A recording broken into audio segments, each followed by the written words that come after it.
¿Te has preguntado alguna vez qué sucedió con el Arca de la Alianza? Uno de los instrumentos más emblemáticos del tabernáculo de Israel y que ha sorprendido y fascinado a cientos de teólogos durante siglos, sigue siendo una de las preguntas que más se investigan el día de hoy.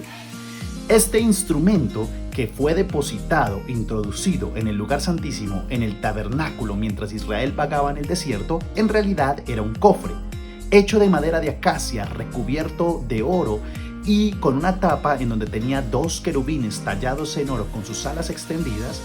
Contenía en su interior las dos tablas de la ley, la vara de Aarón reverdecida y un frasco que contenía el maná como prueba de que Dios los había alimentado en medio del desierto.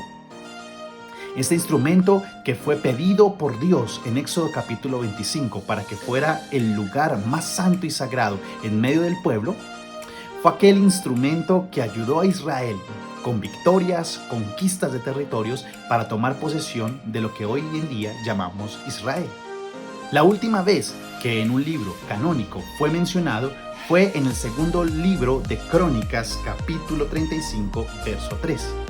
Allí el rey de ese momento, Josías, en medio de sus reformas para hacer que Israel volviera a Dios, pide a los levitas que lleven el arca sobre sus hombros como una demostración que vuelven a confiar en la presencia de Dios y no en sus propios argumentos. De hecho, en segundo libro de Macabeos, un libro deuterocanónico, se va a asegurar en el capítulo 2, versos 4 al 10, que el profeta Jeremías fue advertido por Dios para esconder el arca antes de la invasión del imperio babilónico. Recordemos que cuando Nabucodonosor toma posesión de estos territorios, desmantelan, roban, saquean, destruyen, queman todo lo que conocemos como el primer templo de Salomón. Lo que sí es una evidencia es que Salomón había trasladado el arca al lugar santísimo en el templo que él había construido como legado de su padre David. Y años más tarde, en el 527 a.C., cuando Nabucodonosor llega y obliga a los judíos a ser exiliados por todo el territorio, allí creemos que el arca es tomada, desmantelada y destruida. Pero siempre hay argumentos en contra. Algunos dicen que el arca perdura hasta el día de hoy. Y hay 6 diferentes teorías acerca de su ubicación. La primera de ellas se encuentra descrita en el segundo libro de Macabeos, capítulo 2, 4 al 10, en donde por orden de Dios, Jeremías oculta el arca del pacto en medio del monte Nebo.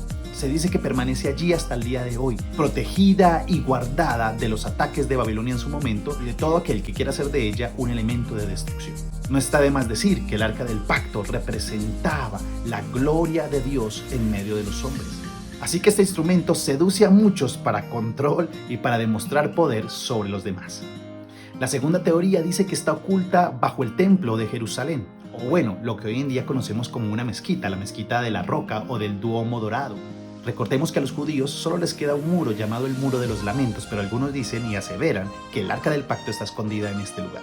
La tercera teoría, gracias al periodista británico Ron Wyatt, arqueólogo bíblico aficionado, en 1998 va a decir que hay un descubrimiento de que el Arca del Pacto posiblemente esté en el monte de la Calavera, donde fue crucificado Jesús.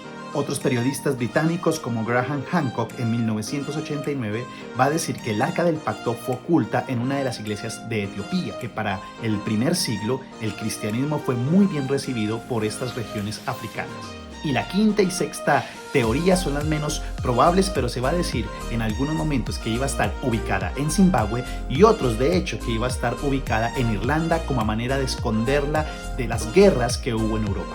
Sea cual sea el lugar donde se encuentre el arca hasta el día de hoy, el objetivo primario de este instrumento era simbolizar y representar en un momento histórico de la palabra y del pueblo de Israel la presencia gloriosa de Dios en medio de los hombres, algo que no es necesario el día de hoy, ya que la Iglesia de Cristo hoy en día cuenta con la asistencia del Espíritu Santo de Dios que trae poder y revelación a su iglesia. Seguramente en nuestra naturaleza y con nuestro corazón inclinado siempre a hacer lo malo, haríamos del arca un altar, un lugar de idolatría y para muchos un lugar de curiosidad que no dejaría de ser algo más que un dato histórico. Pero entonces, como creyentes, ¿qué decir?